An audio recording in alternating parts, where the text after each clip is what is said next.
98 Africans arrived at Annapolis Harbor on September 29, 1767, aboard the Lord Ligonier. 42 had perished during the crossing. Among the survivors was a 17-year-old Mandinka warrior who would spend the next 55 years refusing to forget his name. The records from Spotsylvania County, Virginia show a slave purchased that October, given the name Toby. But what those records don't show, what plantation ledgers deliberately omitted, and what family Bibles refused to acknowledge, was the systematic campaign to erase not just a man's identity, but the living memory of an entire culture. This is the story of how one African transformed the brutality meant to break him into a legacy that would outlast his captors. What you're about to hear has been obscured by 2 centuries of silence, and the truth is far more disturbing than anything you've been told. Before we continue with the story of the man who became known as Toby, make sure you're subscribed to Liturgy of Fear and hit that notification bell so you never miss stories like this. And we'd love to know. Leave a comment telling us what state or city you're listening from right now. The details of what happened next come from sources that took nearly 200 years to surface. The Gambia River cut through West Africa like a wound that never healed, carrying British ships deeper into the continent than any other waterway on that coast. By 1767, the trading outpost on James Island had processed tens of thousands of captured Africans, but the demand from Virginia tobacco plantations had reached unprecedented levels. The wars between local kingdoms created opportunities for slave raiders, and the British Royal Africa Company paid premium prices for young men with warrior training. In the village of Juffure, 2 miles from the British fort, the Kinte clan maintained their reputation as blacksmiths and holy men, despite the constant threat of raids. The Mandinka people had endured for centuries by mastering the art of appearing cooperative while maintaining their traditions in secret. They taught their children to be cautious near the river, to never venture alone into the forest, and to run at the first sight of the slatis, African slave traders who worked for European buyers. Kunta Kinte understood these dangers better than most. As a blacksmith, he'd seen the iron shackles that bound captives for transport. He'd heard the stories of villages emptied overnight, of families torn apart and sold to different ships. He taught his eldest son the traditional skills of drum making, not just as cultural preservation, but as practical knowledge. A young man who could craft instruments might be kept alive aboard a slave ship to maintain morale among the captives.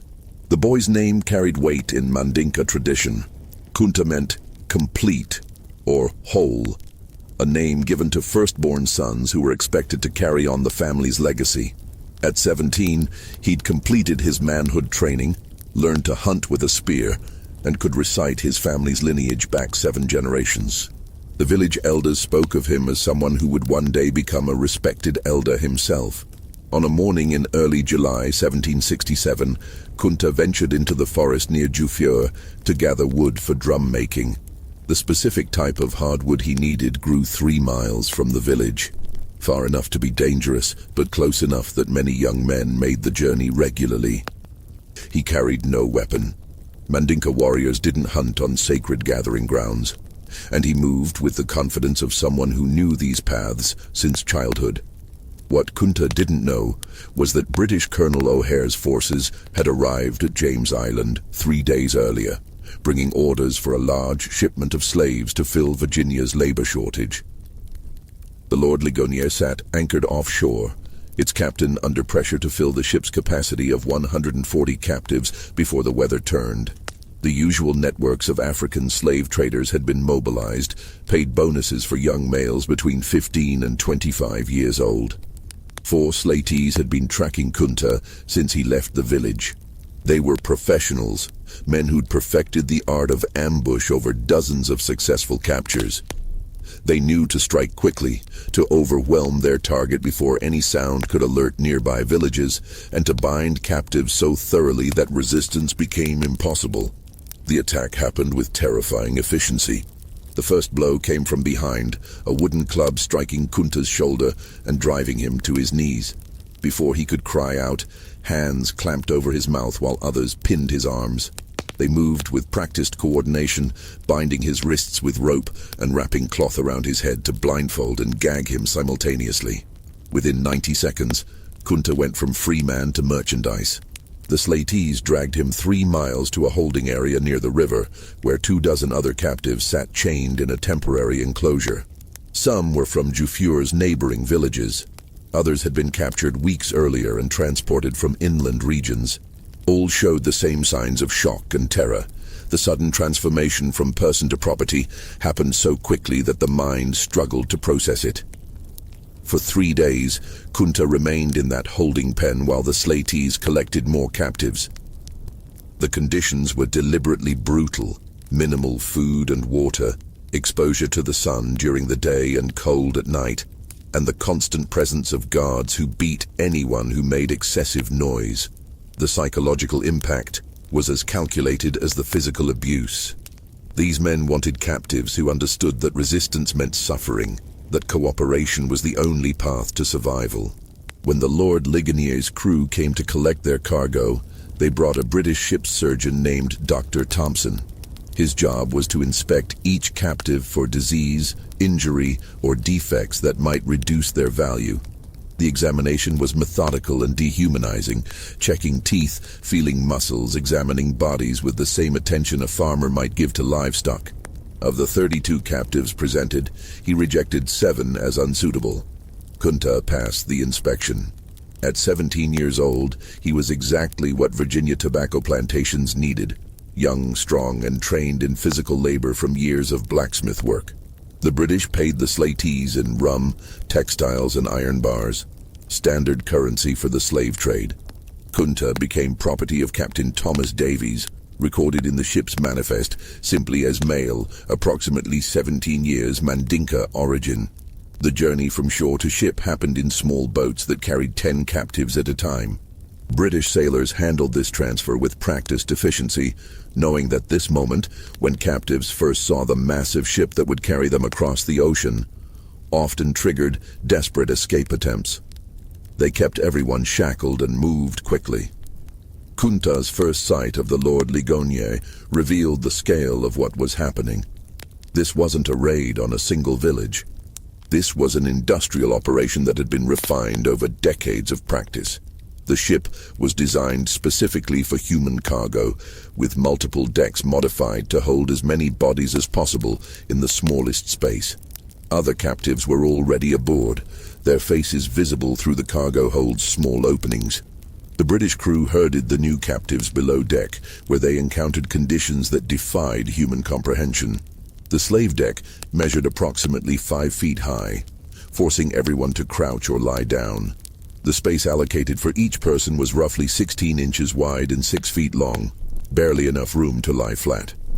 The heat was suffocating, the air thick with sweat and fear. Wooden platforms divided the space into 2 levels, effectively doubling the number of captives that could be packed into each section.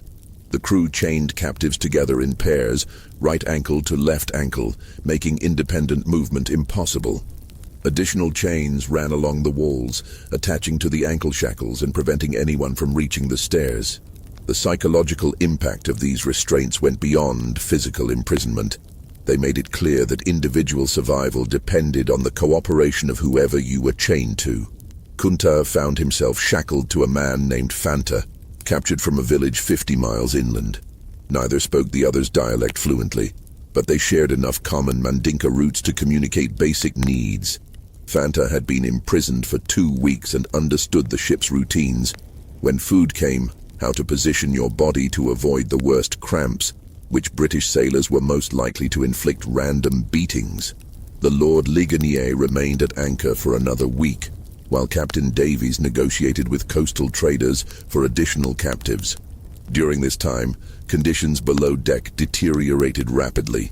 The British provided food once per day, a mixture of beans, yams, and occasionally fish, served in communal buckets that 10 people shared. Water came twice daily in small rations that left everyone in a state of chronic thirst.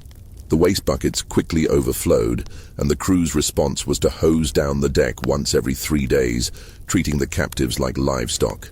Disease spread with terrifying speed in these conditions. Dysentery appeared within days, causing severe dehydration and weakness. A fever swept through one section of the hold, killing 4 men in the first week. The ship's surgeon examined the sick, but made no attempt to treat them. His job was to assess whether they might recover enough to be sellable, not to provide actual medical care. On July 5, 1767, the Lord Ligonier departed Africa with 140 captives chained below deck. Captain Davies recorded in his log that he was satisfied with the cargo's quality and expected a profitable voyage. What he didn't record was the systematic brutality required to maintain control over that many desperate people trapped in nightmare conditions. The Middle Passage, the journey across the Atlantic from Africa to the Americas, typically took between 6 and 12 weeks depending on weather conditions. The Lord Ligonier's route would carry them past the Cape Verde Islands, then southwest across the ocean's widest point before catching the trade winds toward the Caribbean and up the North American coast to Annapolis. For the captives, the voyage became an endless cycle of suffering punctuated by brief moments on deck. British policy required bringing slaves topside once per day for exercise, 30 minutes of forced movement while still shackled, ostensibly to prevent muscle atrophy but really to reduce the death rate enough to protect profits. These moments provided the first opportunity for captives to communicate across language barriers and recognize the scale of their collective situation. Kunta's training as a warrior and his cultural education proved useless in this context. Everything he'd learned about courage, honor, and resistance meant nothing when you were chained in darkness with no weapon and no knowledge of where the ship was taking you. The psychological torment was methodical. Isolation from everyone who shared your language, uncertainty about your destination, and the physical weakness from minimal food and water that made clear thinking nearly impossible. But Kunta noticed patterns in the British crew's behavior. The sailors who brought food were less vigilant during rough weather. The deck exercise happened at the same time each day unless storms prevented it. The ship's surgeon rarely ventured into the holds between formal inspections. These observations meant nothing in terms of immediate escape, but they indicated that the ship's operations followed routines that could potentially be exploited. Other captives made similar observations. A man named Kadi, who'd been a trader before his capture, understood some English from dealing with British merchants. He listened carefully to conversations among the crew and reported what he learned to those around him. The ship was bound for Naples, which some captives recognized as the Mandinka pronunciation of Annapolis. They would be sold at auction to work on tobacco plantations. The British expected most of them to die within 10 years from brutal labor conditions. This information created an impossible dilemma. Several captives discussed attempting a rebellion once enough of them reached the deck simultaneously. But the shackles made coordinated action nearly impossible, and the British crew was armed with muskets and cutlasses. Any rebellion that failed would result in immediate execution of everyone involved. The risk calculation was brutal: attempt escape and almost certainly die, or accept slavery with the slim possibility of eventual freedom. Kunta listened to these debates but didn't participate. His father had taught him that warriors choose their battles based on realistic assessment of victory chances, not on pride or desperation. Everything about their current situation made rebellion suicidal. But he filed away every detail about the ship's routines, every weakness in the British crew's procedures, every piece of information that might prove useful later. 3 weeks into the voyage, a fever swept through the hold with devastating speed. The same conditions that made the space hellish: extreme heat, lack of ventilation, contaminated water, inadequate sanitation, created perfect breeding grounds for infectious disease. Men who'd survived capture and the journey to the ship died shackled to their partners, their bodies left in place for hours or sometimes days until the crew noticed and removed them. The ship's surgeon, Dr. Thompson, recorded each death in his log with clinical detachment. By his calculation, a 15% mortality rate was acceptable on slaving voyages. 30% required investigation. If deaths exceeded 40%, the captain would face scrutiny from the Royal Africa Company for mismanagement. The dead weren't people who'd lost their lives, they were inventory that affected profit margins. Kunta's partner, Fanta, developed the fever during the 4th week. The early symptoms were unmistakable: shaking chills despite the oppressive heat, severe headache, growing delirium. Fanta remained lucid enough to recognize what was happening to him, and in a moment of heartbreaking clarity, he apologized to Kunta for what would come next. Within 2 days, Fanta died, and Kunta spent 18 hours chained to a corpse before the British crew noticed and removed the body. The crew didn't provide Kunta with a new partner. Instead, they shortened his ankle chain and attached it directly to the wall, giving him even less mobility than before. This isolation was unintentional. The crew simply hadn't captured enough slaves to replace all the dead, but it intensified Kunta's psychological torment. For weeks afterward, he existed in a state of near total sensory deprivation, surrounded by suffering people, but unable to communicate meaningfully with anyone. Just when we thought we'd understood the full horror of the Middle Passage, the conditions aboard the Lord Ligonier grew even worse. The weather turned violent as the ship approached the Atlantic center, and what happened next would test every survivor's will to live. If you're finding this story as disturbing as we are, hit that like button to support our content, share this video with someone who should hear this history, and subscribe to Liturgy of Fear. Let's continue with the nightmare that was still unfolding. The storm struck during the 7th week at sea. Atlantic storms in late summer tested even experienced ships like the Lord Ligonier. Captain Davies had crossed this route 24 times, but every voyage brought weather that could turn deadly within hours. The first signs came at dawn: a sudden wind shift, clouds building on the western horizon, an ominous drop in atmospheric pressure that made the air feel thick and oppressive. Davies ordered the crew to secure all cargo and prepare for rough seas. For the captives chained below deck, this preparation meant absolutely nothing changed. They remained shackled in the same positions, but now the ship began to pitch and roll with increasing violence. Men who'd been lying down were suddenly thrown against their chains as the vessel lurched sideways.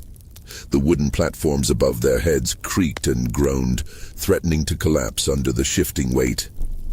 The worst part was the water. Atlantic storms drive waves over the deck, and on slave ships, that water had nowhere to go except down into the holds through the small ventilation grates. Within hours, 6 inches of seawater sloshed back and forth across the slave deck, mixing with waste from the overflowing buckets and creating a toxic soup that captives couldn't escape. The shackles kept everyone pinned in place, while contaminated water washed over them repeatedly. Kunta had experienced tropical storms in Africa, but nothing prepared him for the helplessness of being chained during a maritime disaster. The ship would rise on a wave, pause at the crest, then plunge downward with enough force to lift chained bodies briefly off the wooden platforms before slamming them back down.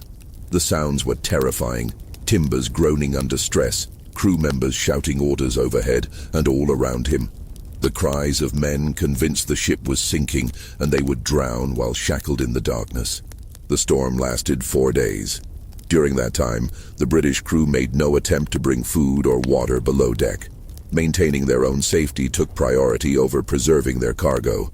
The captives existed in a nightmare state of thirst, hunger, violent motion, and the constant fear that the next wave would be the one that broke the ship apart. Several men lost their minds during those 4 days, screaming continuously until their voices gave out, then continuing to scream silently with mouths open and eyes showing nothing but terror. When the weather finally cleared, Dr. Thompson descended into the holds to assess the damage. 18 more captives had died, some from injuries sustained during the violent motion, others from drinking the contaminated water out of desperate thirst, and a few from what appeared to be purely psychological collapse. The surgeon ordered the bodies removed and thrown overboard, then had the crew hose down the slave deck without bothering to move the survivors first. The Lord Ligonier's journey illustrated the precise calculations of the transatlantic slave trade. Captain Davies had departed Africa with 140 captives. The storm deaths brought the total mortality to 42, a 30% loss rate. This was higher than Davies preferred, but still within acceptable bounds for a voyage that encountered severe weather. The Royal Africa Company would calculate profits based on the 98 survivors, minus the operational costs of the voyage, and determine whether Captain Davies deserved a bonus or censure. For Kunta and the other survivors, the storm's end brought no relief. The reduced number of captives meant even less incentive for the crew to maintain basic hygiene in the holds. The bodies had been removed, but the contamination remained. Disease continued to spread, now complicated by infections from the injuries people had sustained during the violent motion. The ship's surgeon provided no treatment. His job was to monitor whether slaves would survive long enough to be sold, not to actually heal them. During the 9th week at sea, something shifted in Kunta's consciousness. The psychological weight of sustained trauma, isolation, and helplessness had been gradually eroding his sense of self. He'd watched men lose their minds, seen death become so commonplace that bodies being removed no longer triggered emotional responses, and felt his own identity begin to fragment under the relentless assault on his humanity. But there was one thing his captors hadn't been able to take: his name. In Mandinka culture, names carried power. They connected you to your ancestors, defined your place in the community, and represented your essential identity. Kunta meant whole or complete, and his father had chosen it specifically to indicate that this child would grow to fulfill his destiny. As long as Kunta remembered his name, remembered the words his father had spoken during his naming ceremony, remembered the lineage that stretched back 7 generations, some core part of him remained beyond British control. Other captives near him had begun to lose their names. Under the sustained trauma of the Middle Passage, memories became unreliable. Men who'd boarded the ship knowing exactly who they were found themselves struggling to recall basic details about their previous lives. Languages blurred together. Cultural practices that had seemed eternal in Africa began to feel like half-remembered dreams. The British didn't need to actively erase these identities.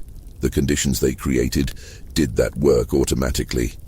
Kunta began a private ritual that would sustain him through the remaining weeks of the voyage. Each morning during the brief exercise period on deck, he would silently recite his full lineage.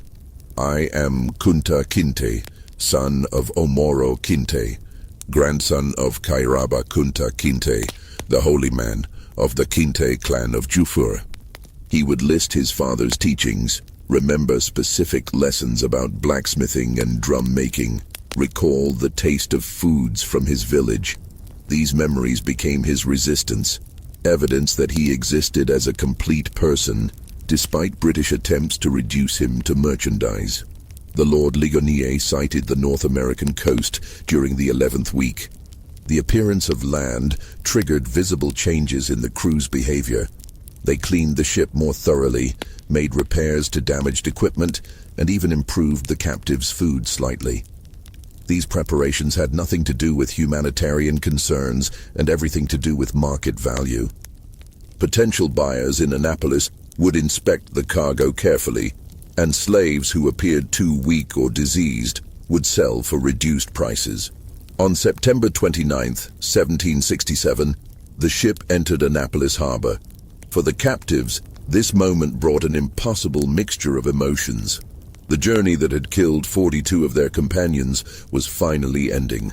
But what awaited them on land was decades of slavery with no clear path to freedom, in a country whose language they didn't speak and whose customs were completely alien. The British followed a careful procedure for processing slave ships. First, the harbor master's officials would board to verify the cargo against the ship's manifest and collect customs duties.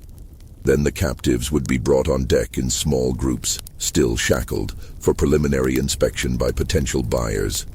Only after this pre-sale viewing would the actual auction take place, usually within a week of arrival to minimize the costs of feeding and housing the cargo.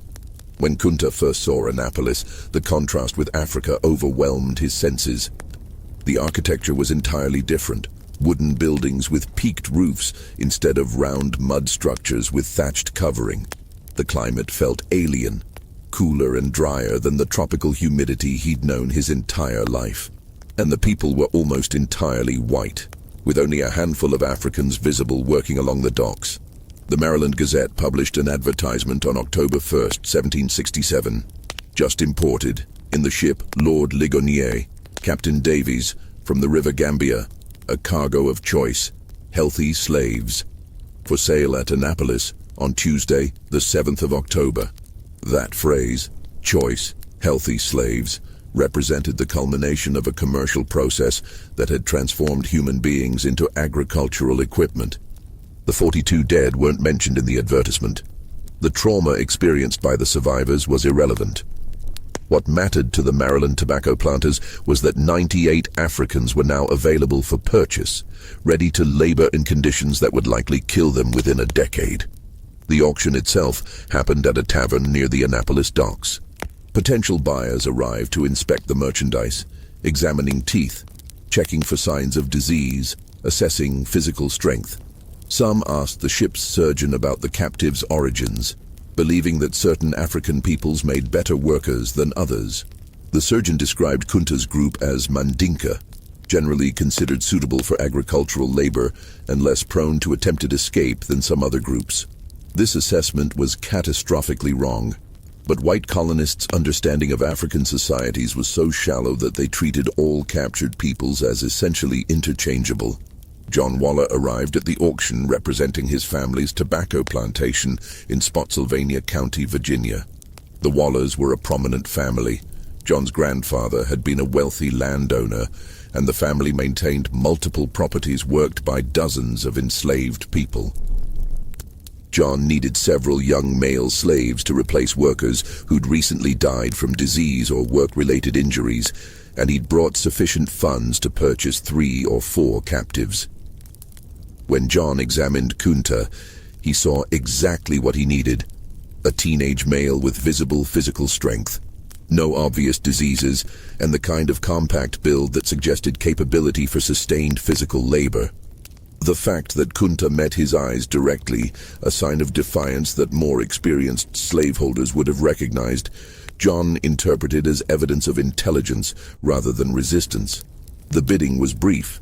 Other planters were interested, but John offered a competitive price quickly and secured the purchase. The transaction was recorded in standard commercial terms. One Negro male, approximately 17 years old, paid in full, transferred to John Waller of Spotsylvania County. Kunta had been property of the British Crown while aboard ship. Now he was private property, with John Waller holding the same legal rights over him as over any other farm equipment. The journey from Annapolis to Spotsylvania County took 3 days by wagon. John transported his new purchases in the cargo bed, still shackled, with minimal food and water. This wasn't deliberate cruelty. It was standard practice, based on the widespread belief that slaves needed to understand their inferior status from the first moment. The 3-day journey provided John with opportunities to communicate basic commands in English, teaching the captives words like work, stop, food, and sleep. Kunta understood nothing. The English language bore no relationship to Mandinka or any other African language he'd encountered. The sounds seemed harsh and angular, lacking the tonal qualities that made Mandinka. Words carry multiple meanings depending on pronunciation. Without any shared linguistic foundation, communication happened entirely through gesture and repetition, with violence as the primary teaching tool for compliance. The Waller plantation occupied several hundred acres along the Rappahannock River. Tobacco was the primary crop, supplemented by corn and vegetables grown for local consumption. The labor force consisted of approximately 30 enslaved people, mostly African-born, with a few second-generation slaves who'd been born on the plantation. A white overseer named Connolly managed daily operations under John Waller's general supervision. and Connolly's approach to management relied heavily on intimidation and selective violence to maintain control. When Kunta arrived at the plantation, the enslaved community watched with the wary assessment of people who understood that new arrivals changed the social dynamics. Would these Africans be cooperative or defiant? Did they speak any common language with the existing workers? Were they skilled in any crafts that might earn them lighter work assignments? Or would they become field hands, subject to the most brutal labor? John Waller's first order of business was renaming his new property. In his ledger, he recorded, "Negro male purchased Annapolis October 1767, given the name Toby." This renaming wasn't arbitrary. It was a deliberate step in the process of transforming a person into a slave. African names were too difficult for white people to pronounce, supposedly, and more importantly, they represented cultural identity that needed to be erased. A slave named Toby had no connection to Africa, no history beyond what his owner permitted, no identity except as property. When Connolly introduced Kunta to the other slaves using this new name, pointing at him and saying Toby repeatedly, Kunta's response was immediate and instinctive. He pointed to himself and said clearly, "Kunta Kinte." Connolly interpreted this as failure to understand rather than refusal to comply, and repeated the name more slowly and loudly, "Tubai, Kunta Kinte." Kunta said again with the same clear insistence. In that moment, the fundamental conflict that would define the next 5 decades of his life became explicit. John Waller owned Kunta's body, controlled his labor, could sell him or beat him or work him to death. But Kunta's name, the core of his identity, remained his own. Connolly's solution to this communication problem was violence. He struck Kunta across the face, then repeated the name Toby while pointing at him. Kunta responded by saying his real name again. Connolly struck him harder. Kunta, drawing on his warrior training and his father's teachings about dignity under duress, maintained eye contact and repeated, "Kunta Kinte." What Connolly and John Waller failed to understand was that they were witnessing cultural values that had sustained the Mandinka people for centuries.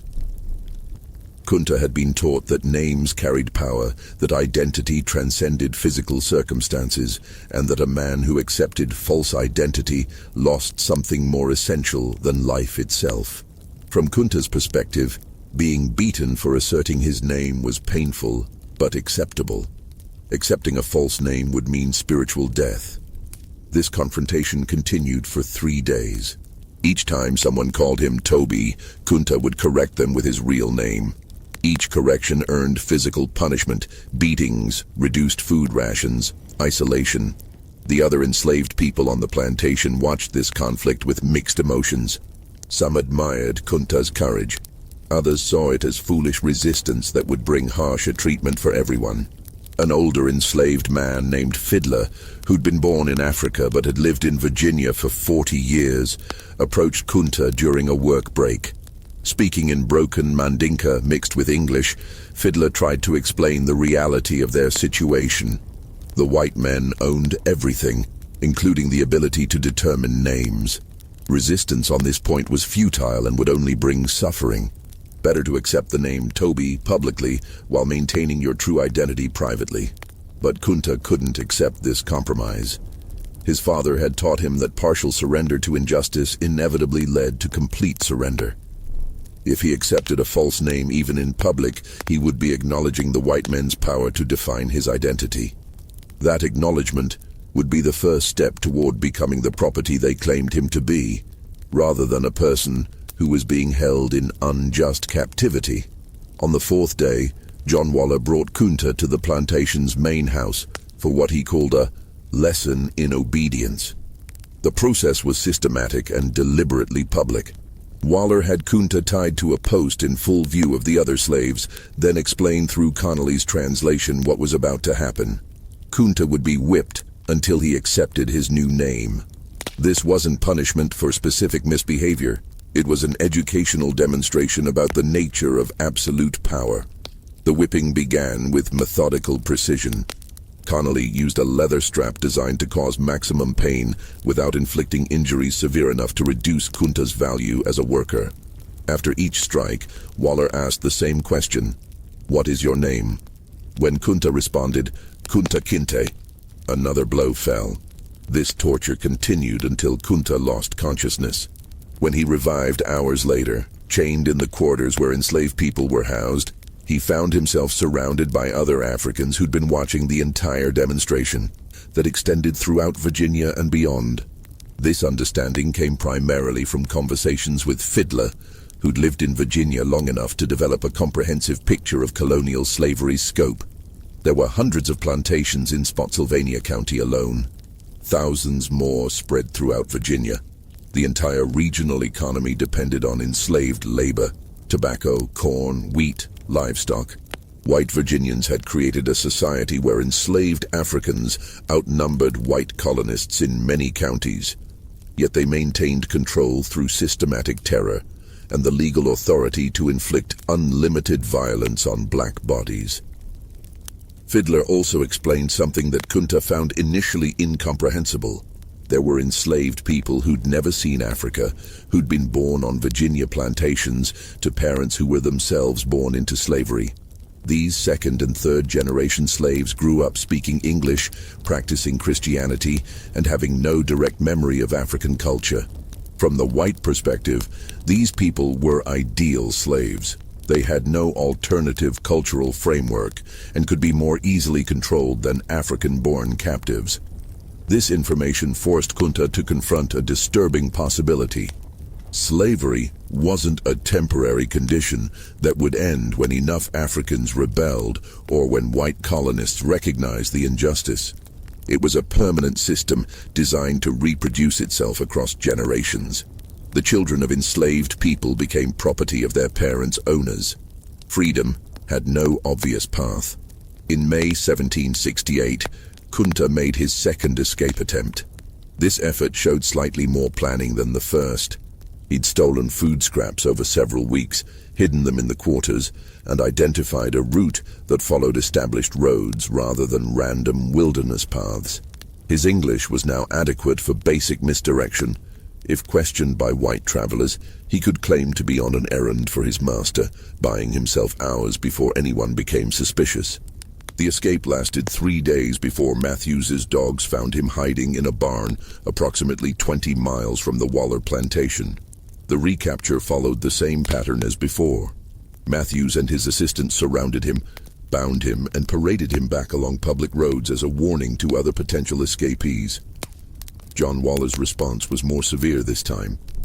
Kunta had demonstrated that standard punishment wasn't deterring his escape attempts. Waller needed to escalate to a level of consequence that would make further resistance psychologically impossible.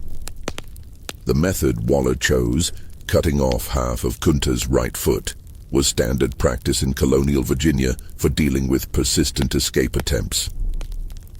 The logic was coldly practical. A slave who couldn't run away effectively retained most of his agricultural labor value while losing his mobility.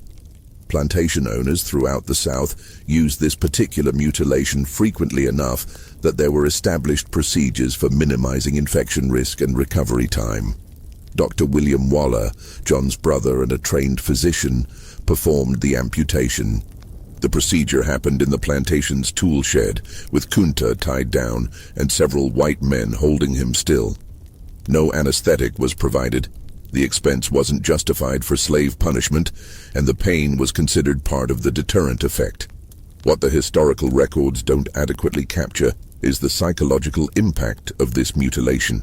From John Waller's perspective, he was modifying property to prevent future loss, no different than branding cattle or clipping a horse's tendons to prevent bolting. From Kunta's perspective, he was experiencing state-sanctioned torture inflicted by someone who believed he had the moral and legal right to permanently maim another human being. The amputation achieved its intended physical effect. Kunta would never again be able to run effectively, which meant future escape attempts would face insurmountable practical obstacles. But it had an unintended consequence. It transformed Kunta from an anonymous field slave into someone whose story other enslaved people remembered and repeated. Stories about the African who'd tried to escape twice despite knowing the consequences, who'd endured mutilation rather than submit completely to slavery, who maintained his real name despite years of punishment. These narratives spread through the informal communication networks that connected enslaved communities throughout Virginia.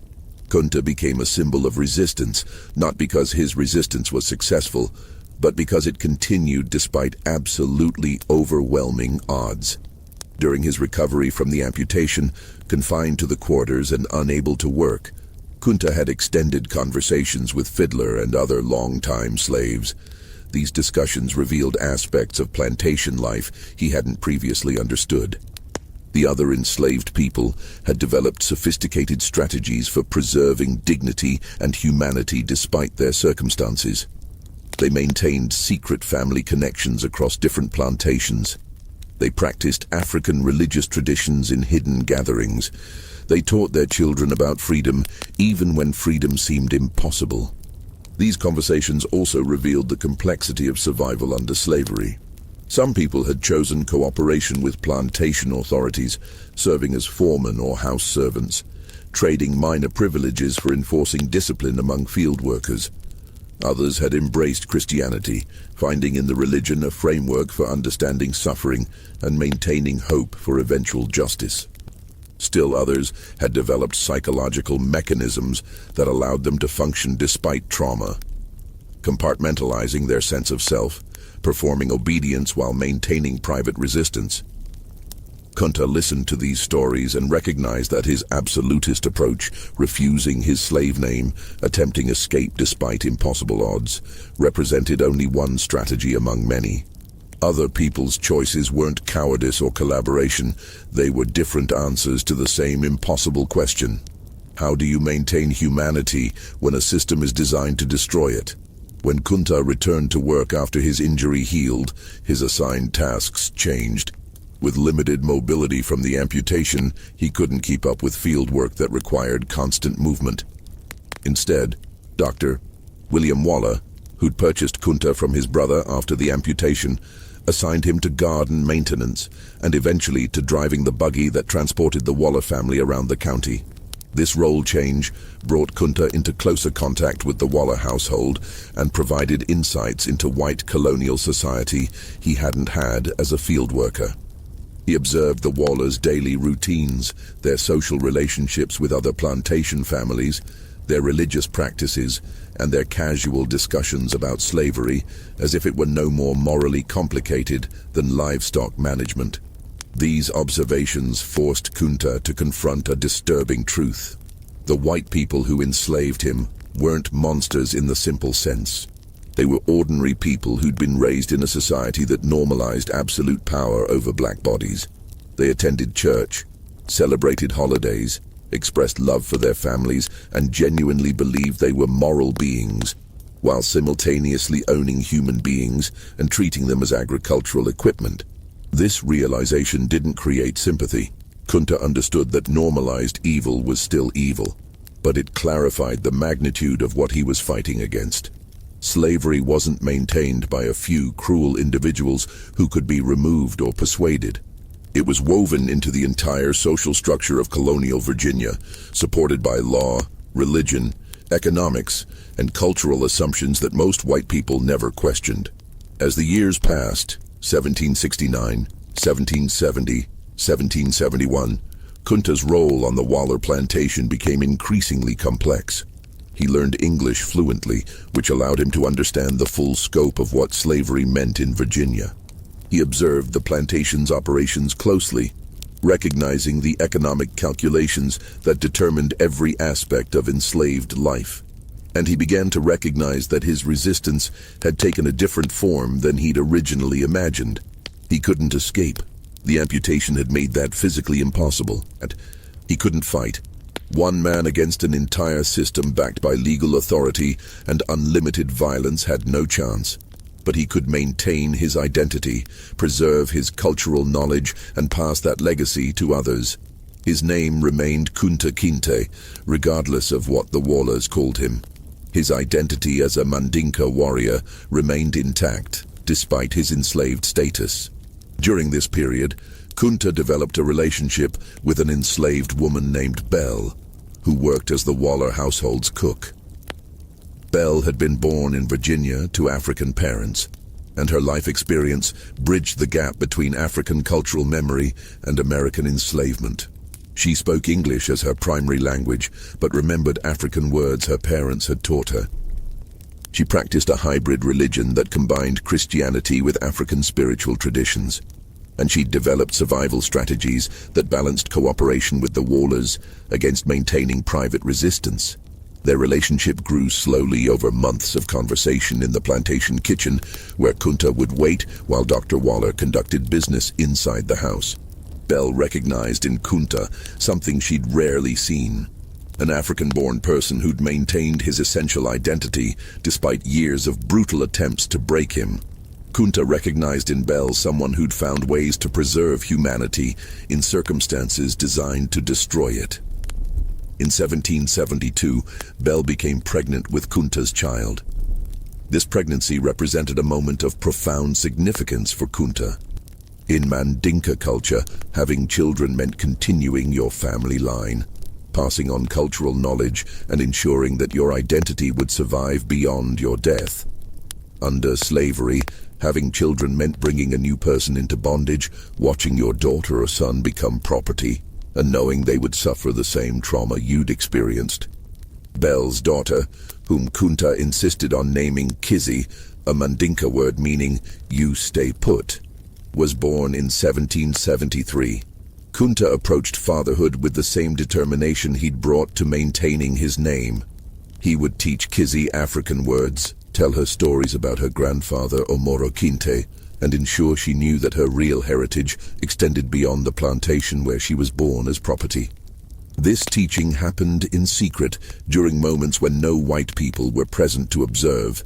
Kunta would hold his infant daughter and speak to her in Mandinka, describing the village of Juffure that she would never see. He would recount his family lineage, ensuring that even if Kizzy grew up enslaved, she would know that her ancestors had been free people with culture, history, and dignity.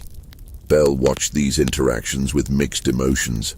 She understood Kunta's desire to pass on his heritage, but she also recognized the danger. If the Wallers discovered that Kunta was teaching Kizzy African culture, they might sell the child to another plantation as punishment. Belle had already lost 2 infant children to such sales, and the trauma of those losses never fully healed. The tension between preserving cultural identity and protecting children from the worst consequences of slavery would define Kizzy's childhood. Kunta wanted her to remember Africa and maintain resistance. Belle wanted her to learn English perfectly, practice Christianity publicly, and develop skills that might earn her slightly better treatment within the plantation system. Both approaches came from love and from traumatic experience with slavery's brutal realities. As Kizzy grew from infant to child, Kunta taught her a vocabulary of African words: cow, river, harvest, guitar. These words had no practical use in Virginia, but they represented connections to a world beyond slavery. When Kizzy pointed to a river and said, "Kambi Bolongo," the Mandinka name for the Gambia River, she was speaking a language her enslavers couldn't understand, and maintaining a cultural tradition they couldn't erase. In 1780, when Kizzy was 7 years old, something happened that would test everything Kunta had tried to teach her about identity and resistance.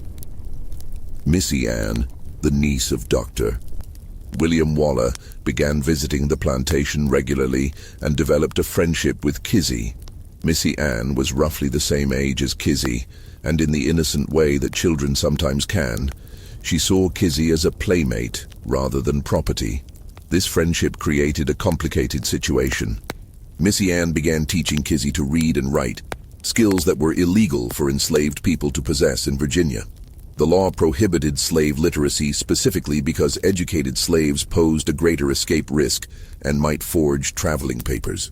But Missy Ann, operating from a child's limited understanding of slavery's implications, simply wanted to share her knowledge with her friend. Kunta and Bell faced an impossible decision. If they forbade Kizzy from learning to read, they would protect her from potential consequences if her literacy was discovered. But they would also prevent her from gaining knowledge that might someday prove useful. If they allowed the lessons to continue secretly, they risked catastrophic punishment if the Wallers learned about it. They chose to let Kizzy learn, with stern warnings to never reveal her literacy to any white person except Missy Ann. This decision would have devastating consequences. By 1785, Kizzy had reached her teenage years. She'd grown into a young woman who embodied all the contradictions of her position. American-born but raised with African cultural knowledge, enslaved but literate, aware of the plantation system's brutality, but never having experienced the Middle Passage horror her father endured. Her relationship with Missy Ann had continued, creating bonds of genuine affection that somehow coexisted with the fundamental inequality of their positions. During this time, a young enslaved man named Noah arrived at a neighboring plantation. Noah had been born in Virginia and was close to Kizzy's age. The two developed a relationship during church gatherings where enslaved people from multiple plantations were permitted to attend services together.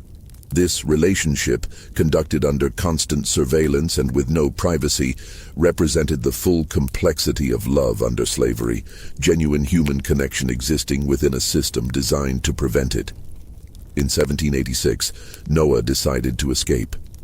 His plan was to reach Pennsylvania, which had begun gradual emancipation, and then somehow return to help Kizzy escape as well. This plan had virtually no chance of success, but Noah was young enough to believe that love could overcome systemic oppression. He asked Kizzy to write him a traveling pass, a document claiming he had permission from his master to travel for specific business purposes. Such passes were routine for enslaved people who had errands requiring travel between properties. Kizzy's secret literacy made her one of the few enslaved people capable of creating a convincing forgery. Kizzy understood the catastrophic risk. Writing a forged traveling pass wasn't just forbidden. It was a serious crime that would result in brutal punishment and likely sale to another plantation. But Noah argued that without the pass, his escape attempt had no chance, while with it, he might actually reach freedom. And Kizzy, at 16 years old and in love, made the choice to help him despite knowing the potential consequences. Noah's escape attempt failed within 2 days. Slave catchers found the forged pass in his possession and traced the handwriting to Kizzy. When Dr. William Waller learned that his enslaved cook's daughter could read and write, and had used that literacy to assist an escape attempt, his response was immediate and unforgiving. Kizzy was sold to a trader who specialized in transporting slaves to plantations in North Carolina. The sale happened within 24 hours of the discovery, specifically to prevent Bell and Kunta from attempting any intervention. One day, Kizzy was living with her parents on the Waller plantation. The next day, she was property of a stranger, being transported several hundred miles away, with no possibility of contact with her family. For Kunta and Bell, this loss represented the culmination of every nightmare slavery had threatened. They'd raised a daughter, taught her about dignity and identity, and watched her grow into a young woman capable of remarkable courage. And then the system they'd been fighting against for decades demonstrated its ultimate power. It could take their child, and they were legally powerless to stop it. Kunta's response to this loss would define the final decades of his life. He'd endured capture in Africa, survived the Middle Passage, withstood repeated beatings, maintained his identity despite constant pressure, and even accepted the amputation of his foot, rather than completely submit to slavery. But losing Kizzy to a forced sale broke something in him that previous trauma hadn't touched. The historical records show that after Kizzy's sale, Kunta became increasingly withdrawn. He continued his work as Dr. Waller's buggy driver, maintained his dignity, and never forgot his name. But friends among the enslaved community noticed changes, longer periods of silence, less engagement with the small resistances that had characterized his earlier years, a kind of resigned acceptance that the system he'd been fighting would ultimately win. This psychological shift wasn't surrender in the simple sense. Kunta never accepted that slavery was justified or that he deserved his status. But he'd learned through unbearable experience that maintaining identity and resisting oppression didn't prevent the system from inflicting the worst possible suffering, losing your children to a commercial transaction. The years continued with grim inevitability. Kunta worked, aged, and watched as the plantation system refined itself. Virginia's tobacco economy expanded. More Africans arrived through the slave trade.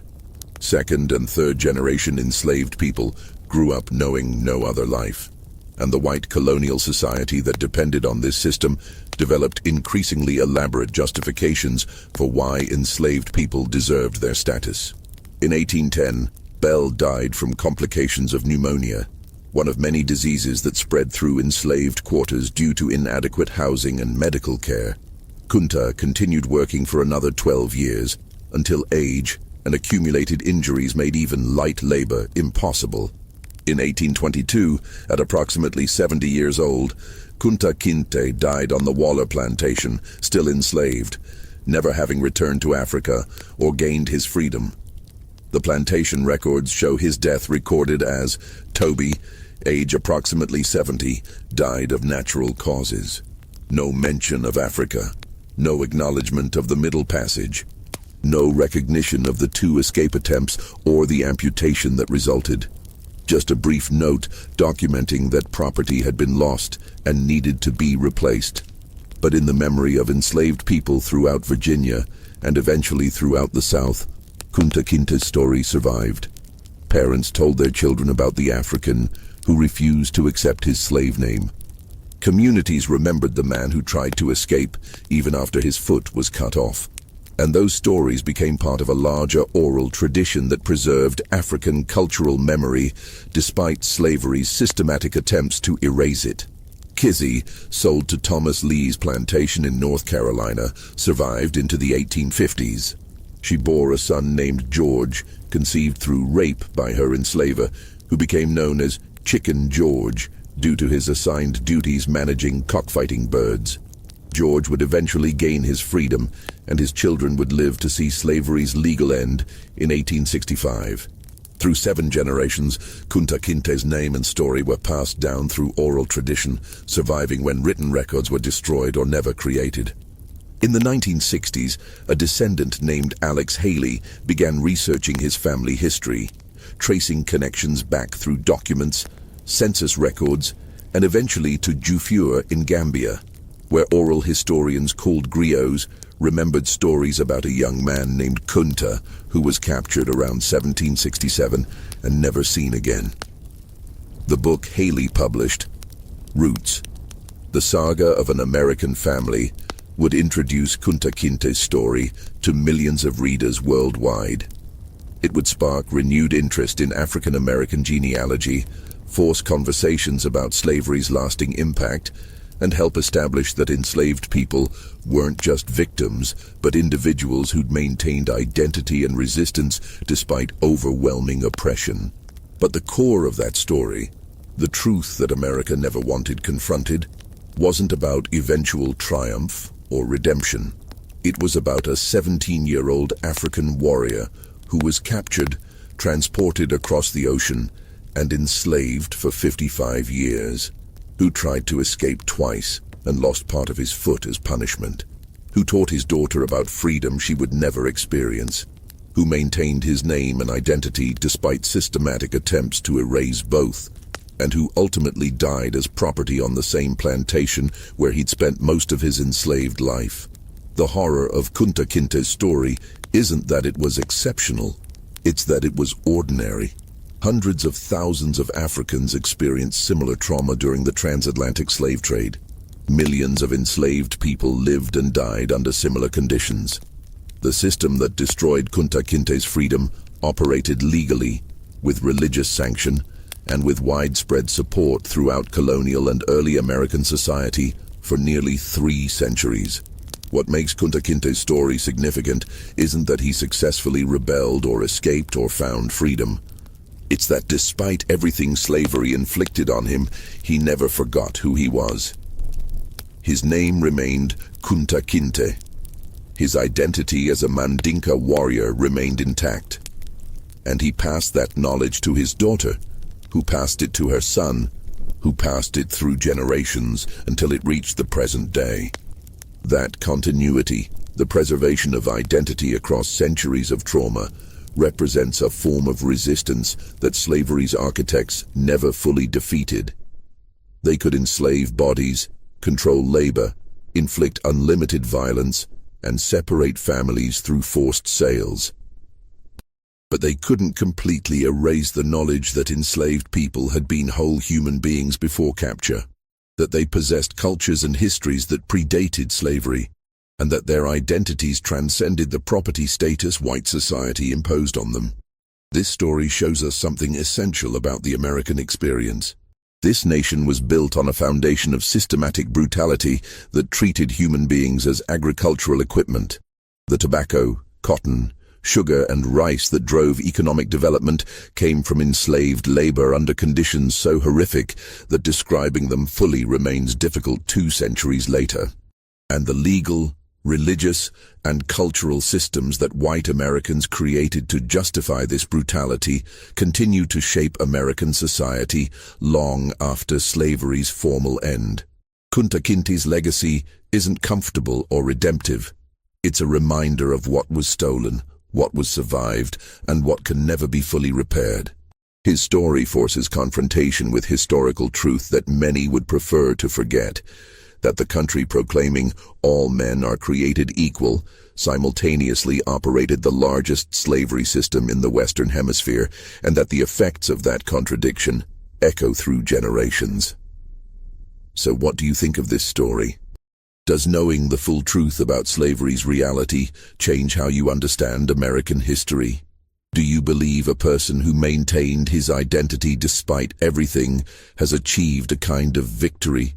Or is that just romanticizing unbearable suffering? Leave your thoughts in the comments below, and let's have a real conversation about why these stories still matter. If this history gave you chills, hit that subscribe button and notification bell so you never miss stories like this. Share this video with someone who needs to understand what really happened during America's slavery era. And remember, this isn't ancient history. The last person born into slavery died in the 1970s. These events are shockingly recent, and their effects are still with us. Thanks for watching Liturgy of Fear. See you in the next video.